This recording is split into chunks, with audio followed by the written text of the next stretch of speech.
people, you're welcome back once again to my channel. If you're seeing my face for the first time, my name is Isoa. I'm a YouTuber based in Owerri, Nigeria. So if you haven't subscribed to this channel, what are you waiting for? Click on that red subscribe button and join this amazing family. Turn on the notification bell beside it so that whenever I upload any video, you get notified. And please do not forget to smash the like button for me, okay? So you're welcome. Today is a very special day. We have someone very special. That's so. No blushing though. So we have Z on demand. Yeah. Hi guys, and welcome back to our channel. Yes, today is our channel. Today our channel. So today I'm here with Tina, and we're going to film a video that you should enjoy by hitting the subscribe button, liking this video, and leaving us a comment. If you do enjoy this video, ensure to leave a comment.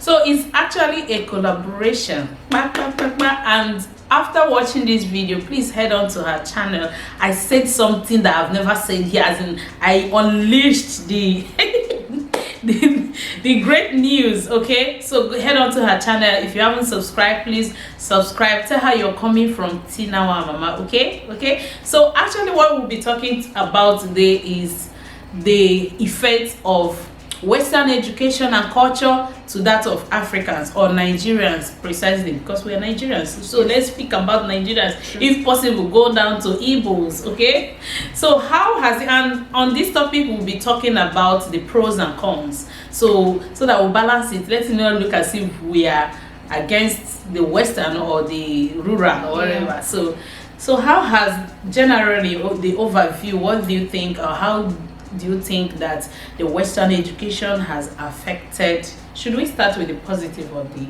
Obviously, let's start with the good part and then water it down. Okay, so let's start off then. How do you think the positive impact of Western education to that of our African culture and education as well? Okay, I'll start by saying that there is this thing we say in Igbo land that so for every good thing in particular, there's also an adverse effect, right? So you have the good, the bad, and the ugly. Prior to colonization, we had like our rural ways of doing things, we had our morals, we had our traditions. But now, in the 21st century, hold on, you see how flat my butt is? I can't go to Big Brother Nigeria with this butt. I will not. You'll be finished. I will finish. They like it, but delicious. So there are a lot of things that has gone down, right? So there are a lot of things that we would abhor before, but now we've normalized. I'm not against anybody's sexual orientation, but there are a lot of things that would have been abhorred before, but now have become normal. You see people, they no longer want to be male, they now want to be female, even in Nigeria. Yeah. You see people, they no longer want to be married, they want to be in an open relationship. They are married, but they have friends with benefits. You see people, like you see a lot of things. That's why I said, Hena toto ni buku. I think the literal meaning of that is that whatever you feel you are enjoying can as well intoxicate you, can put you in a state whereby you regret even enjoying it. Exactly. In case if you don't understand Igbo, that's what that means. Coming to our culture, what do you think that we start to regret that we have inherited? Because there are a lot of things we inherited from the Western culture that is affecting us today negatively. Well, for me, it would be the level of disrespect to our elders. Gone are the days where you will see an elder, or gone are the days when people respect gray hairs. People outrightly beat their parents. People outrightly talk to elders in very spiteful manners. Like you see things that would have made you banished. They would have banished you from the village for doing it. You see it now happening. Yeah. Yes. So a lot of things you see that is a 16-year-old boy raped an 80-year-old woman, a lot of things are now being normalized. Yeah. A lot of things that couldn't be heard of before, right? So I feel like that area of respect is one thing that we have lost touch with, because some people feel like they're not larger boys, they're not bigger girls. I can afford an iPhone, so who the hell is this woman? You get into the bus. Before, if you get into a bus and you see an old woman, you can, okay, if you can pay for her or you can stand up. But now, people don't respect gray hairs. They don't call it anything. Do you understand? But that's something I feel that we're gradually losing touch with. And then the second thing I feel like we're actually not going to see the end of it is the fact that our environment.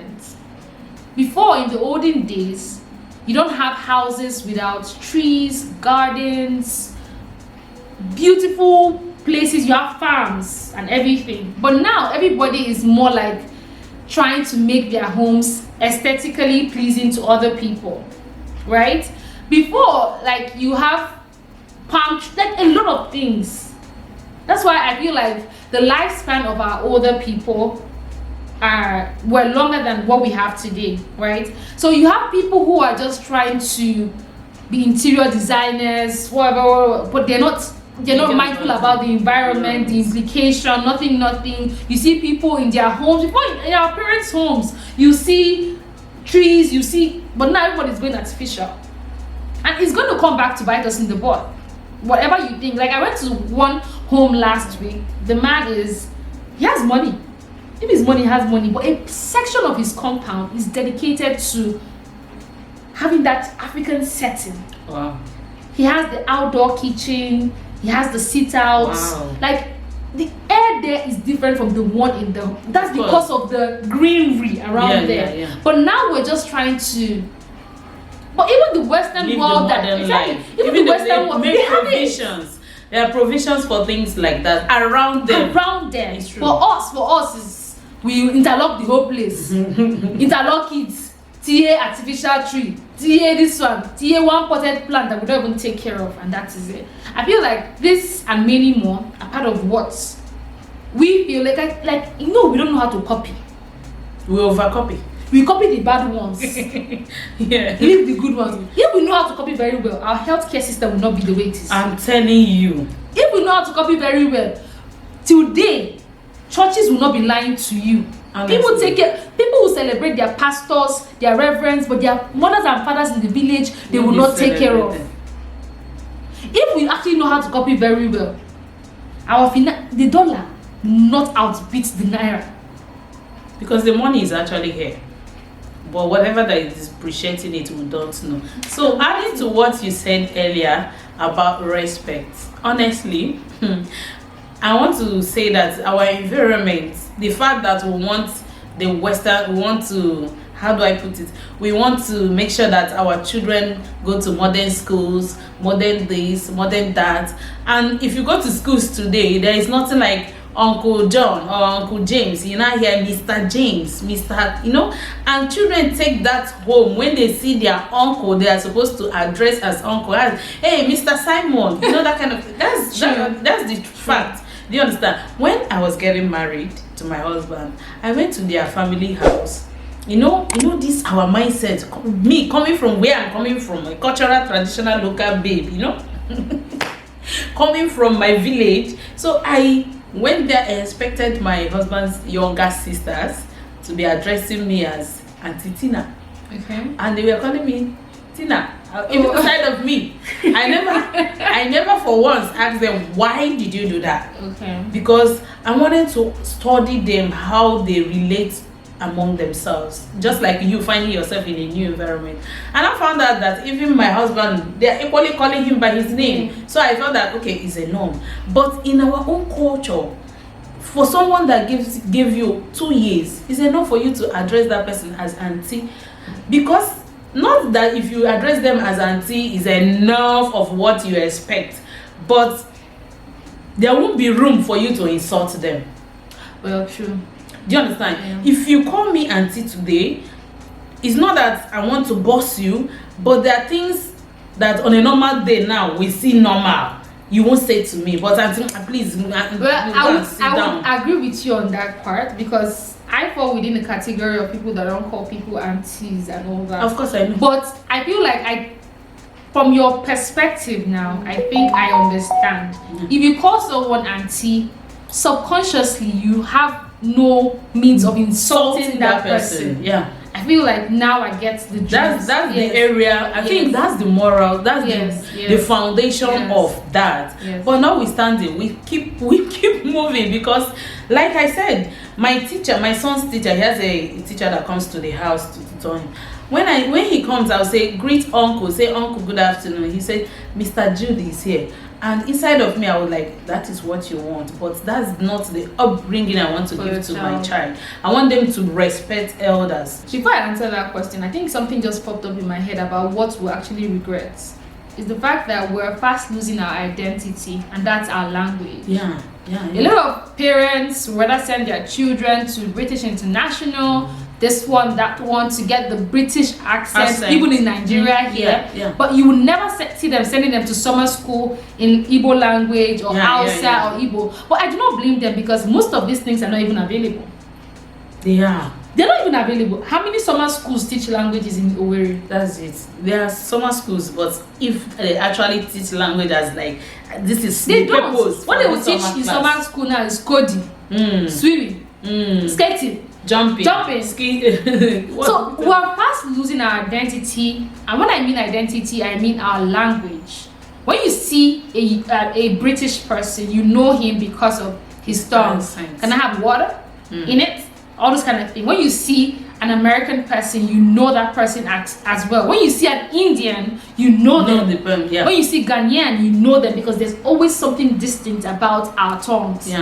Right? But in our own case, an Igbo man doesn't want to teach his child the Igbo language. You see some parents don't even know how to speak the language, let alone teach the language. In my home, how I was brought up, my dad was the one who spoke English to us. My mom, who is of blessed memory now, spoke Igbo to us. So that way we were able to get both the best of both worlds. And if I do say so myself, I think I'm very fluent in English, and I'm not doing quite badly when it comes to Igbo. That doesn't take away the fact that I'm a full-fledged lawyer today and I speak Igbo. It doesn't take away the fact that I'm also quite educated.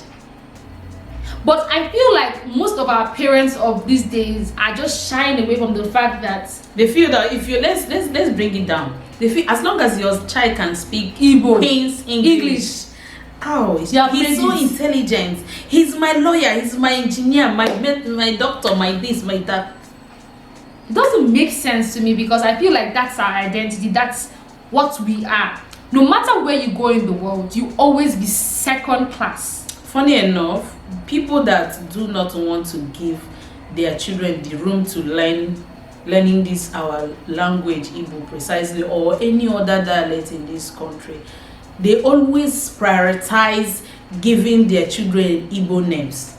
No, we have to have a native. So what's the essence? You give your child Chukwemeka, you say Chukwemeka Osuji, he doesn't know his name. If you call Osuji Jason, that's his name. Where are we heading to? True. We're slowly losing that. We don't know. And it's actually very bad with our Igbo people. Exactly. Because the Yorubas, Yorubas mix their English. But Oluwatosin, one person is asking Oluwatosin. Most of them don't even have Igbo. They don't even have English names. And they're Catholics. There is nothing like this, our baptismal name. That's why I say, we Igbo don't we copy. We overcopy. Who can duplicate? In a nutshell, what is good can also have its own side effects, but you can get the best of both worlds when you take the good. Then you see there's some part of our culture, some of our traditions that I abhor. I don't like it. So you can start. Because I know you're from Igbo. We do Ewakwa, we do Mbomozo, we do all those things. I'm not talking about all those. I'm talking about how we lead our lives. Okay. Right? Okay. Like for instance, we just spoke about IVF in our channel. In the olden days, your husband would have been advised to go take another wife. Yes, exactly. A typical Igbo setting. Yeah. They wouldn't even want to know where the problem is coming from. Is there solutions? Yeah. Our Igbo was in the olden days to just get married another wife for him. But as I'm saying, with westernization comes a lot of good. So take the good, merge it with the good that's coming from ours, and then you're good to go. I'm not saying scrap out the Igbo culture entirely or scrap out westernization. We're already far too deep into it. But all I'm saying is there are things that you and I, Munagi, know between both of us that is not good. Yeah, exactly. Just because an Igbo man is doing doesn't make it right. Right. Like don't you make said, yourself. Like you said, if your butt are not. Let me show them the bump. This bump now cannot go to Big Brother Naija. I'm telling you. Do you understand? Of course. This Chinese thing you're seeing here, it cannot go. You said, but it can pay children. If I go now and so like I said, take the good, imbibe it, take the bad from your own, do away with it, and then you're good to go. Generally, what we're trying to say is that they have done us good, we have equally done them good, because some of the things, when you talk about medicine, some of the things they are using to produce the drugs they are equally sending back to us are actually from us, originated from us. So it's this way, pari passu. Give and take. Yeah. So let us emulate the good things from them as they are equally taking the good ones from us, and we move. I think that's basically what we're trying to say from this video. If you don't take anything from this video, the fact that we said that wherever you are, your location should not be a barrier towards teaching your children. Even YouTube is a platform where people are creating amazing content. You will see how to learn Igbo. Just type how to learn Igbo on YouTube. Something must pop out. Teach your children, play it for them. That's why I like this girl, Adana David. I don't know if you know her. She teaches her children German and also Igbo. Yeah. So take away the fact that they are living elsewhere, they're not in Igbo land. So search. If you don't take anything, pick this one. We're not emphasizing on Igbo. It can be Yoruba, which I know Yoruba people does. Yeah, Hausa, actually anything. try. Yeah. Ishan, any language. Hausa, that one is normal. Wherever you are, you must learn it. They speak it in their house. It's their first before English. So let's emulate the good things so that our culture, our heritage will not go extinct. So that's the point of this video. Thank you so much. Have you subscribed to my channel? If you haven't subscribed up until this time, please subscribe, turn on the notification bell, smash the like button, head on to her channel. Come here. Tell her you're coming from Tina. You will definitely enjoy her. Okay, she's a lawyer and she's working with one attorney and a lot of good things. She makes videos, amazing videos. She has grown now. She can give you area view of the whole of Owerri, whatever. But everything is ego. Cubana money. Cubana money. So head on to her channel, subscribe. Thank you so much, guys. Until we see some other time.